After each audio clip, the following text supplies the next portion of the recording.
یہ مزاج اس نے نقصان کیا ہے، دراڑیں پڑ گئی ہیں، حالات بگڑ گئے ہیں۔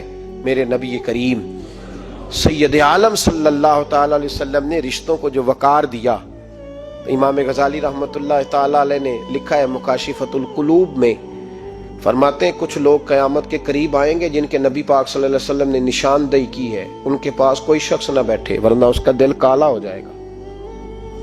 کہ حضور وہ کون سے؟ تو فرمانے لگے نبی پاک نے کچھ لوگ بتائے ہیں، ان کے پاس نہیں بیٹھنا۔ کون سے؟ مصطفیٰ کریم نے فرمایا یحبون الدنیا وینسون الآخرہ، جو دنیا کو سے پیار کرنے لگے اور آخرت کو بھول جائیں۔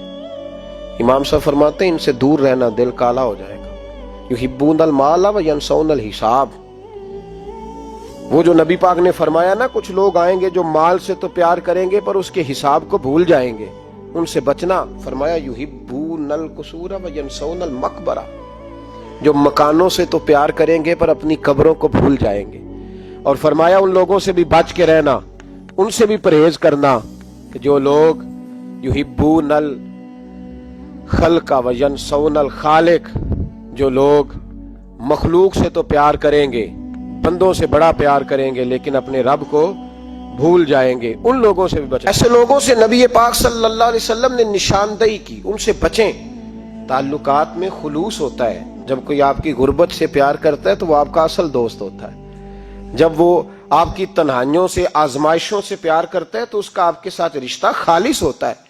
جو آدمی دولت کو دیکھ کر پیار کرے اور دولت کو دیکھ کر آپ کے ساتھ وابستگی کا اظہار کرے تو اس شخص کا پیار سیدھا سیدھا میرے رسول پاک سید عالم صلی اللہ علیہ وسلم نے ہمیں استغنا کا حکم دیا ہے، بے نیازی کا۔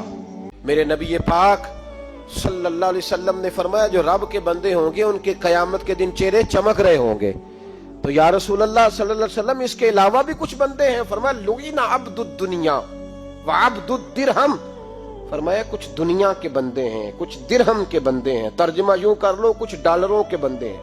یہ حدیث مشکات میں موجود ہے، ڈالر کے، ریال کے، لاکھ کے، کروڑ کے بندے۔ حضور وہ کون ہے؟ فرمایا لعن عبد الدنیا وعبد الدرہم، جو دنیا کا اور دولت کا بندہ بنے وہ لعنتی ہے، ملعون ہے۔ یہ خدا کا بندہ رہا ہی نہیں، یہ پیسوں کا بندہ بن گیا ہے، دولت کا بندہ بن گیا ہے۔